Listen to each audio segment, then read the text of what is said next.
Is this the face only a mother could love? Not me, that thing. This big and bold face belongs to the 2023 BMW X7. It's the SUV for cashed up people that think an X5 is too small. It's technically just a facelift, but it's hiding a lot of changes under the skin and inside. Now we're going to cover all of that in this video, but first, let's get up close and personal. Does my head look big in this? Look, it's fair to say that BMW's vertical kidney grille has been controversial to say the least since it made its debut. And as you can see on this 2023 X7, it's very prominent. It's got a whole new face that's actually borrowed from the 7 Series sedan. Part of that includes these new split slimline headlights, and they are quite slimline, and because of that, it's actually accentuated the size of the big toothy grille.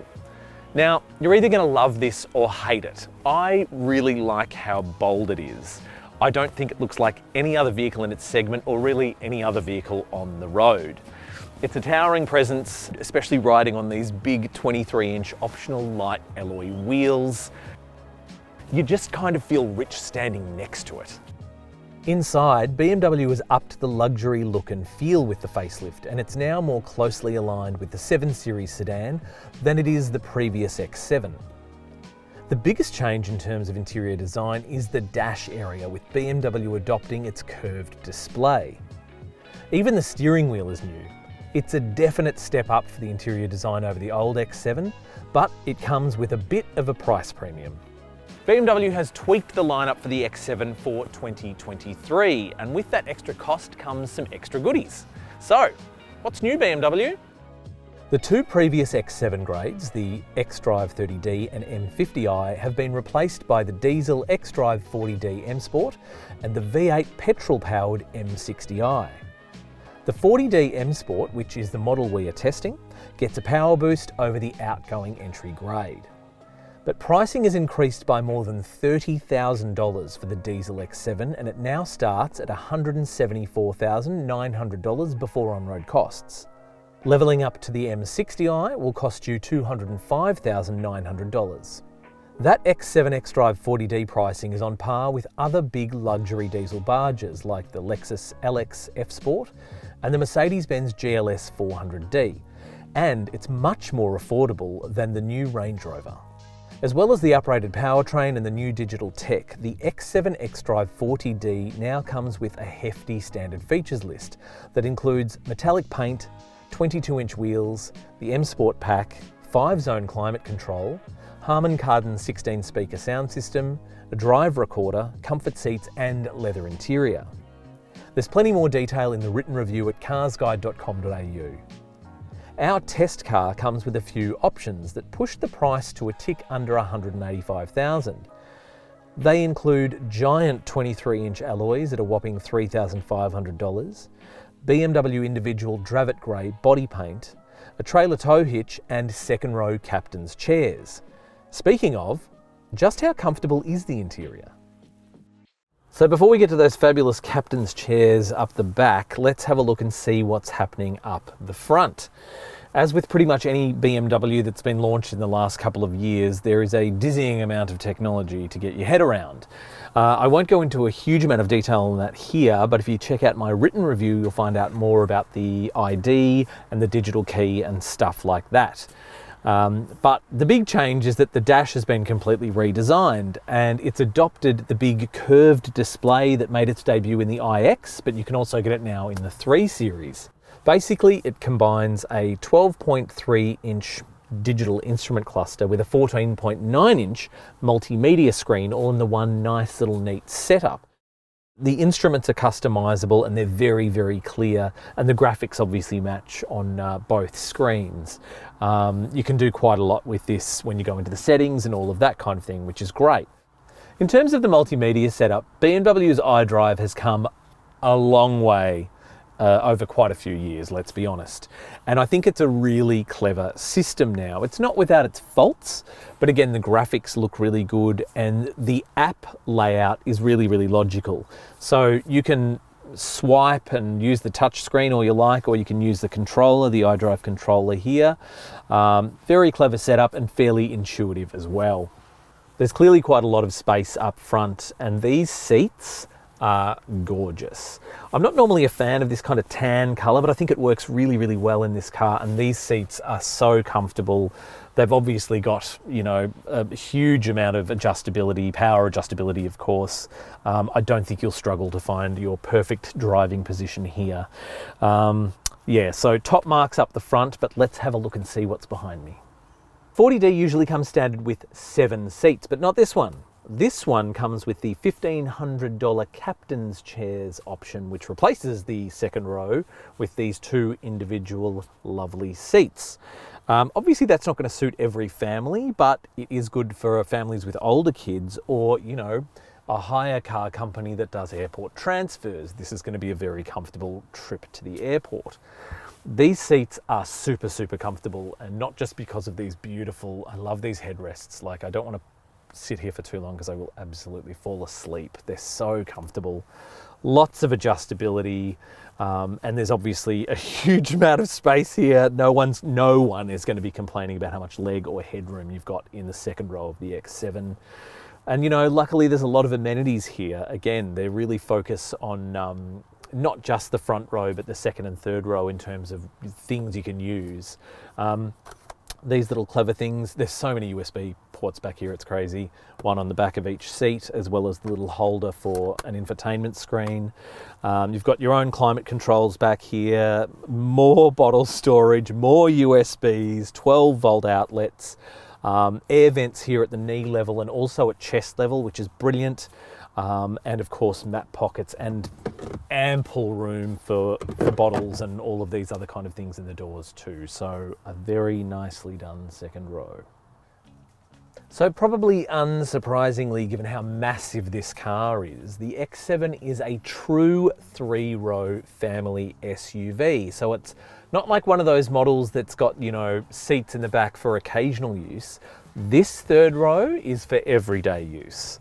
And the amenities back here are pretty good. You've got cup holders on each side, you've got USBs on each side and the tethers as well. And you've also got air vents up here and of course airbags for head protection. The seats are flat, but they're still quite comfortable. They're kind of reminiscent of the Mazda CX-90 we drove not that long ago. And the good thing about this third row is that getting in and out of it is quite easy, thank you to the wonderful mechanical seats in front of me.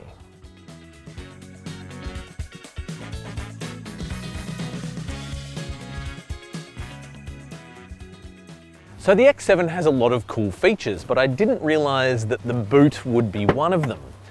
As you can see, it has this very neat split tailgate, which I think is really handy. I quite like it. This can take a bit of a load, so you can even sit on it if you like, depending on how much you weigh. You can even lower the tailgate if you're loading heavy items and things like that with a little button here, which is quite cool. And also, you don't have to do anything dramatic to lower the third row. You just hit these little levers here and down they go, and they fold flush into the boot floor, which is fantastic. You'll also find under here a temporary spare wheel, none of the goo, thankfully, so this is much better for an SUV for Australia. Obviously a full-size spare would be better, but this is better than nothing. There's also a cargo blind that fits to cover the entire cargo area. It's a big space. You'll see on the screen now just how big it is in terms of litres. And there's other things like the first aid kit, 12-volt outlets. It's a really, really good cargo space.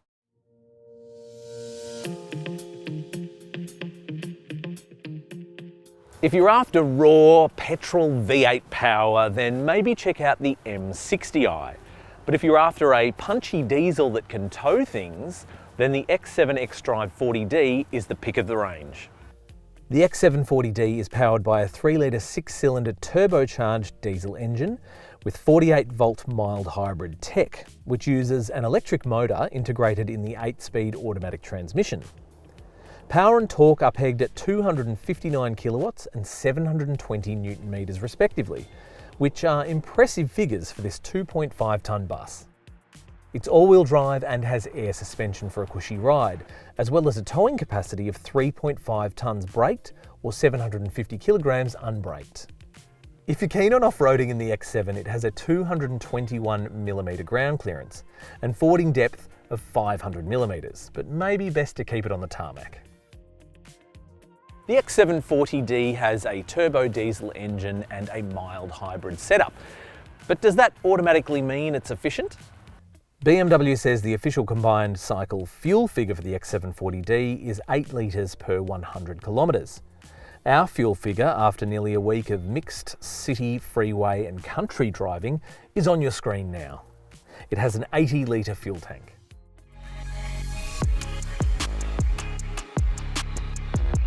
So again, if you're after the performance version of the X7, then you need to look at the M60i, but that's not to say that the 40D doesn't have performance chops. It does.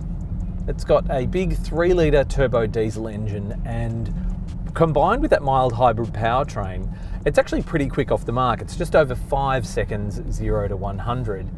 And, you know, normally with a big diesel engine like that, there's a fair bit of lag, but that mild hybrid's really eliminated that. So you're kind of getting that urge pretty much from the get-go, which I really like. The great thing about this engine is the torque higher up in the rev range. You've got ample grunt there to overtake when you need to, which we've had to do a few times on a country road. There's absolutely no dramas with that at all. And don't forget, you can actually tow things in this vehicle, 3.5 tonne towing capacity. The X7 is a big car. It's more than 5 metres long. It weighs about 2.5 tonnes. And that's quite noticeable on the road. You can't really escape it. It's also a very tall car, so there is body roll in corners. Don't expect any kind of hot hatch dynamism from this thing. The steering in the 40D is on the more heavily weighted side, I would say. And it's not the kind of point and shoot steering you'd get in a hot hatch or anything like that. It is a little bit vague, but I don't think that's an enormous problem in a big family car like this, particularly when you can have a lot of distractions with kids and the like.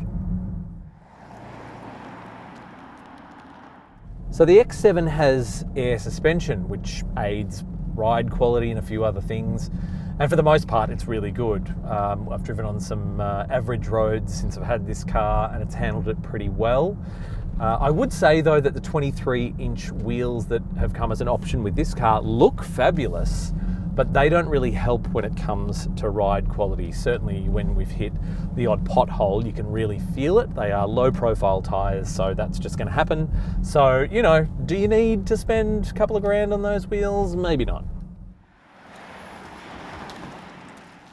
Given the kind of category this vehicle is and how much you're paying for it, you'd probably want to ensure that it has a lovely, comfortable and quiet ride and cabin, and I'm happy to tell you it does. That's something that the air suspension has really helped with as well. It's very, very smooth and very cosseting and quiet in here. Given the size of this thing, you'd think it would be a challenge to park, and you'd be right. However, BMW's got the right blend of technology to make sure it doesn't put you in too much strife. It's got a really good monitor here. Of course, all of the sensors and all of that kind of thing work really well as well. It's just a really clear vision that they've got there. The X7 is yet to be tested by local crash test authority ANCAP or even Euro NCAP. It does, however, have a high level of safety gear as standard. Check out my written review for more details, but some highlights include AEB with pedestrian and cyclist detection, a safe exit assist function to avoid dooring, and an advanced lane keeping aid. BMW finally upped its warranty terms last year and now offers an industry standard 5-year unlimited kilometre warranty on its vehicles, including the X7. Rather than a set servicing schedule, BMW offers condition-based servicing, which is when the vehicle's computer alerts the owner that it requires a service. BMW does not offer capped price servicing, but does have a prepaid service-inclusive package with terms ranging from 3 years and 40,000 kilometres to 5 years or 80,000 kilometres and beyond. A 5-year basic package for the X7 costs $2,800. Look, it's fair to say that the BMW X7 is not your regular school-run family SUV. It is out of reach for a lot of people. But for the lucky people that can afford to buy in this segment, they're going to be pretty impressed by what they see with the X7. It's got fantastic performance from that diesel engine, and it's got that wonderful and practical interior that little kids and big kids alike will be entertained in for hours. It's just going to depend on whether you vibe on that face. My final score is on the screen now, and for more information on the BMW X7, head to carsguide.com.au.